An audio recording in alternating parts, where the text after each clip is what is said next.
Hello बच्चों, चलिए प्रश्न को पढ़ते हैं। प्रश्न है, सही आईयूपीएसी नाम है और हमारा दिया गया संरचना कुछ इस प्रकार है और विकल्प कुछ इस प्रकार है। 2 मेथिल ब्यूटेनोइक अम्ल। विकल्प दूसरा है 2 एथिल प्रोपटूनोइक अम्ल। विकल्प तीसरा है 2 कार्बोक्सी ब्यूटीन। विकल्प चौथा है उपरोक्त में से कोई नहीं। बच्चों आओ सबसे पहले प्रश्न की मुख्य अवधारणा को देखते हैं कि प्रश्न की मुख्य अवधारणा क्या है। देखते हैं मुख्य अवधारणा। मुख्य अवधारणा। तो बच्चों, हम मुख्य अवधारणा में क्या है, मुख्य अवधारणा में हम क्या करेंगे कि दिए हुए यौगिक का नामकरण करेंगे। दिए हुए यौगिक का नामकरण। यौगिक का नामकरण।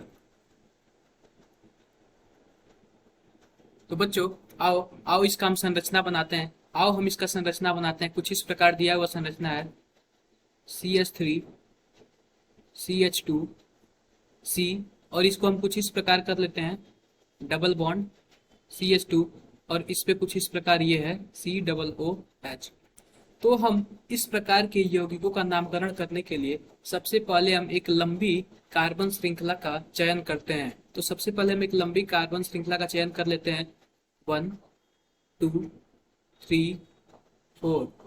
और जो यहाँ पे COOH दिया गया हुआ है इसको हम कार्बोक्सी समूह कहते हैं। कार्बोक्सी समूह, जो हमारे पास COOH समूह है इसको क्या बोलते हैं, कार्बोक्सी समूह। कार्बोक्सी समूह बोलते हैं, कार्बोक्सिल समूह बोलते हैं। और जो हमारा अगर डबल बॉन्ड आ जाए, डबल बॉन्ड आ जाए तो उसको क्या बोलते हैं, उसको इन बोलते हैं, उसको इन बोलते हैं। तो आओ बच्चों दिए गए हम लंबी कार्बन श्रृंखला के चयन के आधार पर हम इस यौगिक का नामकरण करते हैं। तो हमारा दूसरे स्थान पर दूसरे स्थान पर क्या है, हमारा दूसरे स्थान पर है कार्बोक्सी। तो लिखते हैं 2 कार्बोक्सी 2 कार्बोक्सी। और जो चार चार कार्बन की श्रृंखला को हम ब्यूटेन बोलते हैं।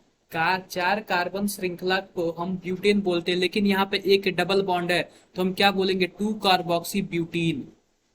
2 कार्बोक्सी ब्यूटीन 2 कार्बोक्सी ब्यूटीन। तो आओ बच्चों दिए गए विकल्प के आधार पर हम अपने उत्तर का सही चयन करते हैं। तो हमारा जो उत्तर होगा वह विकल्प नंबर चौथे से मिलता जुलता है, विकल्प नंबर तीसरे से मिलता जुलता है। विकल्प नंबर जो चौथा है उपरोक्त में से कोई नहीं, ये हमारा उत्तर नहीं होगा। विकल्प दूसरा भी नहीं होगा, विकल्प पहला भी नहीं होगा। जो हमारा विकल्प सही होगा वो है 2। तो वो है हमारा 2 कार्बोक्सी ब्यूटीन, यानी कि विकल्प नंबर हमारा तीसरा सही है, 2 कार्बोक्सी ब्यूटीन।